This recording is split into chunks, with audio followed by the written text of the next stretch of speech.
আপনারা আপনারা হচ্ছে আমি তো ওখানে ক্যান্টনমেন্ট উল্লেখ করেছি, তো আপনারা কথা বলতে পারেন সেটা।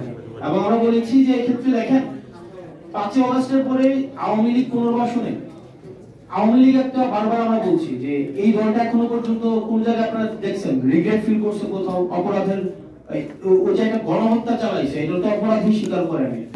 তো আমরা আমাদের জায়গা থেকে স্পষ্ট করতে চাই আওয়ামী লীগের আগে বিচার নিশ্চিত করতে হবে, তাকে দল হিসাবে বিচার নিশ্চিত করতে হবে, অপরাধ স্বীকার করতে হবে, তারপর অন্য কোনো আলোচনা হইতে পারে। এর আগে কোনো ধরনের আলোচনা হইতে পারে না।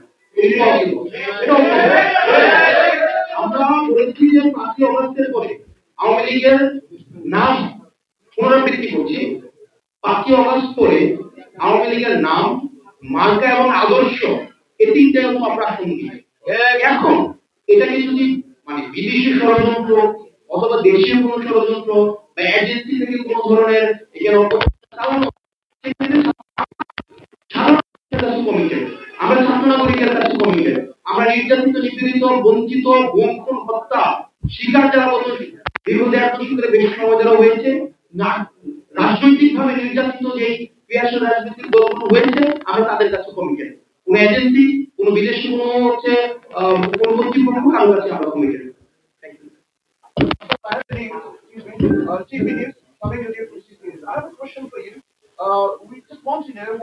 আসলে এই কারণে অনেক বেশি কনসার্ন এই জুলাই গণহত্যার বিচার নিয়ে, কারণ 71-এ সংগঠিত যে গণহত্যার বিচার আমরা দেখেছি যে এই বিচার নিয়ে এখনো আসলে প্রশ্ন আসতেছে। তো এটা আমাদের পুরাতন প্রজন্মের দায় যে আমরা 71-এর পরে আমরা 71-এ গণহত্যার বিচার নিয়ে আসলে সেই বিচারটা নিষ্পন্ন করতে পারি নাই, সমাধান করতে পারি নাই রাজনৈতিক প্রশ্নগুলা, সেটি যাতে তার পুনরাবৃত্তি না হয় এই কারণে কিন্তু আওয়ামী লীগের বিচার নিয়ে আমরা স্ট্রিক্ট এবং এই বিচারটা আমরা নিষ্পন্ন দেখতে চাই।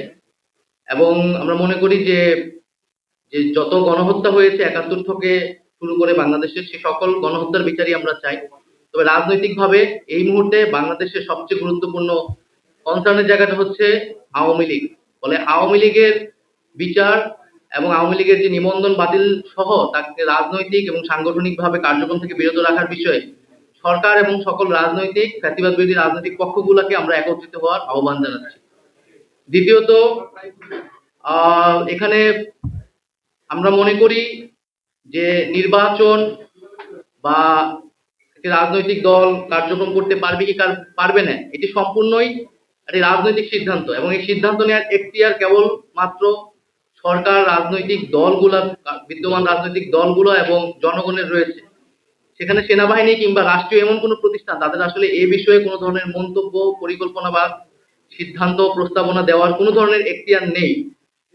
তো আমরা মনে করি যে এই ধরনের চর্চা যাতে বাংলাদেশে না হয়, রাজনৈতিক সিদ্ধান্তগুলা রাজনৈতিক মহলই নিবে এবং সেটা গণতান্ত্রিক ভাবেই হবে এবং সামনের সেই গণতান্ত্রিক প্রক্রিয়াতে আমরা উত্তরণ করতে চাচ্ছি। ধন্যবাদ।